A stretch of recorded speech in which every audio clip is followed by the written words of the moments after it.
Hindi po ng Tagalog? Opo. Okay. Ano po yung inyong masasabi doon sa mga accusations kay Pastor Kibuloy? Actually kilala namin yung nag-accuse kay Pastor. Sa una kami na parang same batch kami, halos kasabay kami nag full time, halos kasabay kami nag-worker. So kilala namin sila. At unlike sa akin, more sila nagstay dito sa Pilipinas. Ako kasi nag-worker ako, nag-missionary ako abroad. So sila, araw-araw ang kasama nila si Pastor. Ako, twice a year lang ako uuwi at pinakamatagal magstay ako ng 4 months. Which is, every worker, kahit saan ka pupunta, our desire is to be here. Pero syempre, dahil malaki ang gawain, pinadala kami sa iba't ibang bansa. So, ang masabi ko lang na napag-ano talaga, palad sila na kasama niya si Pastor araw-araw. At kung masasabi nila na na-rape na sila 2012, 2013, bakit 2021 lang sila umalis? Which is, hindi na siya ma-reconcile ang kanilang statement. At nagbalik-balik pa. At nagbalik-balik sila. Sabay kami umuwi sa Ukraine. Nag-concert kami doon. Nag-invite sila ang kanilang parents dito. So, hindi man sila credible. Hindi paniwalaan ang kanilang akusasyon. Anong panawagan mo sa kanila?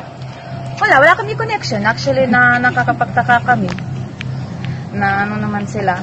Nagbago ang kanilang testimonyo, nagbago ang kanilang statement. Bigla-bigla.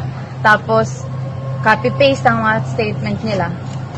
At first place, kung sasabihin nila na ito ang reason bakit sila lumabas, paniwalaan pa sila. Pero at first place, hindi yan ang dahilan bakit sila umalis.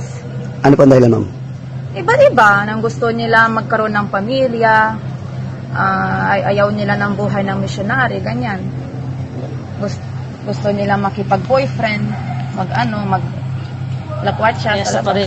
Yes, so sabi ito lang, bro. Iba-iba na kanilang dahilan. Nagsimula yan, Mary, nung pandemic, wala nang travel eh. Before pandemic,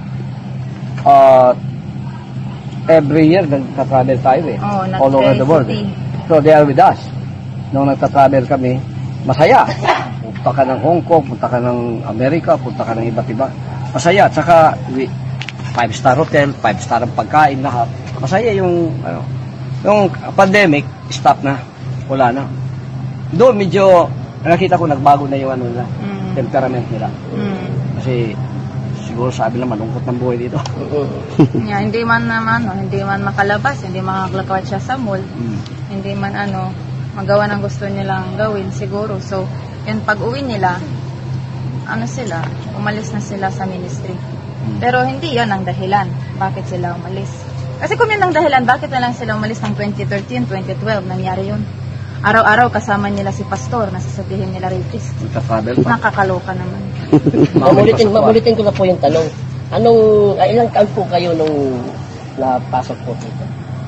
Ilang taon ako na na-convert o How old are you? Edad mo? Edad po. Siguro, first time na meet ko si Pastor, 15 years old ako. Ngayon? Huwag na. Sikreto na. Sige. Ma'am, pwedeng magtanong ulit.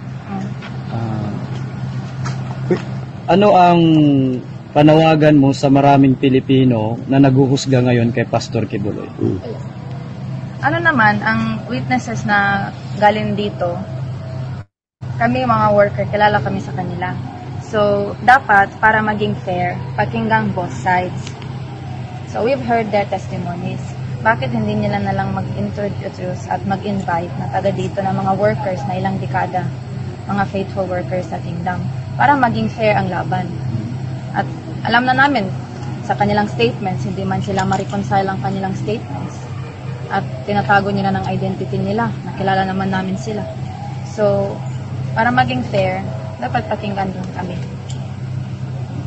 So, all the Filipinos, kahit hindi nila kilala si Pastor, they will have, the ball in their hands to decide, But now, I think it's very unfair na parang they're trying to ruin Pastor's reputation.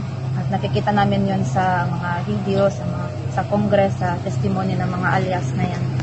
So, kaya mga worker din, kami mismo na volunteer na magawa ng vlogs namin. Para, din namin, we will open up our sites so that people will have, two sides of the story. Paano ito nakaka-apekto sa inyong pagiging member dito kay Pastor Apollo Kibuloy? Hindi naman naapekto sa amin kasi mula sa sa pagsimula pala ng ministry, marami na mga akusasyon.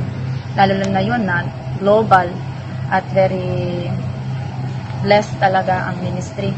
So, napakamalaki ang gawain ng kingdom. International na, lalong-lalo meron ng sarili media. So, syempre, dahil sa friendship din ni Pastor kay Mayor, marami mga controversies. So, hindi yan maiwasan. At siguro, bakit hindi nila ginawa na lang ng ibang akusasyon? Dahil yun ang pinakamalaswang na akusasyon na pwede gawin sa isang tao para maruin ang kanyang reputasyon at credibility. Yun ang masabi. Playbook yan ng kabila. Hindi dumikit yung mga akusasyon na killer, murderer, land grabber, kulto. Wala yun eh. Pero ito, if they want to ruin your reputation, talaga yung gagawin. Rape. Lalo na, minor, rape. Masakit yun. Saka didikit yun. Ako, I don't care. Kasi I am standing where I am and I know who I am. Hindi ako naepektuhan. Silang naepektuhan. Silang lugi. Pero nakakilala sa amin dito, pati yung mga workers na lumabas, kilala nila lahat yun. Kilala nila lahat kung sino yun. We are not living in a cave naman eh. Wala kami sa kuweba eh. Nasa TV, nasa lahat. Ay yung mga nakusa na yun, umawit pa sa kwaryo, nagsosolo pa yun. Meron man na-rare na ang saya-saya. At 7 years, babalik-balik na. Balik-balik nila sa rapist. Napakano sila. Pinagpala naman. So what is your short in final message to there? Ay, sa nag-akusa. Sa nag-akusa. Yes. Ay, wala na kaming ibang message. Actually, hindi na namin gusto na makarating sa ganitong punto. But they are the one who throw the first stone. So na yun, kami magdedepensa kay Pastor. Yun.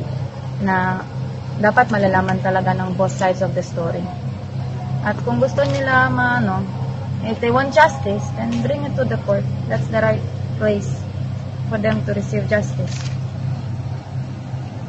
That's all.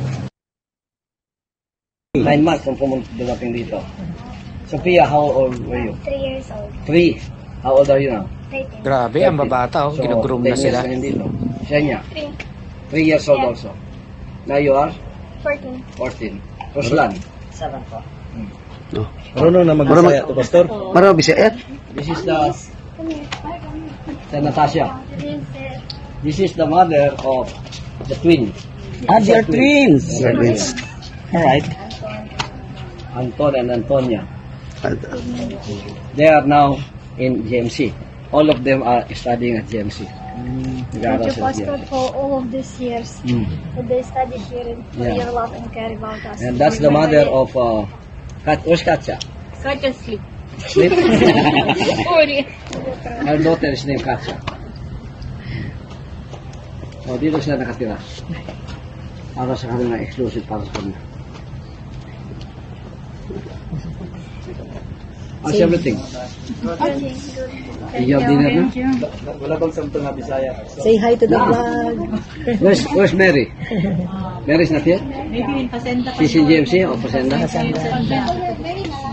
You know already a little bit Bisaya? Yes. Gamay lang. How is it? Ilan yung population nila, Pastor Dave? I mean, your Bisaya. A little bit, Your Bisaya. talk a little bit Bisaya. Kumusta? Ayun. Go! Only Tagalog. Only Ako Tagalog. Tagalog. Tagalog is Bisaya, but I don't speak. And Tagalog also. Okay. Your accent is good. Harap na highway dito, may accent ka doon. Pamilya. Halos binili namin ng bahay doon. Ibigay sa workers. Kada isa. Yung Ukrainian pastor na family, medyo marami na rin sila dito. Marami yan.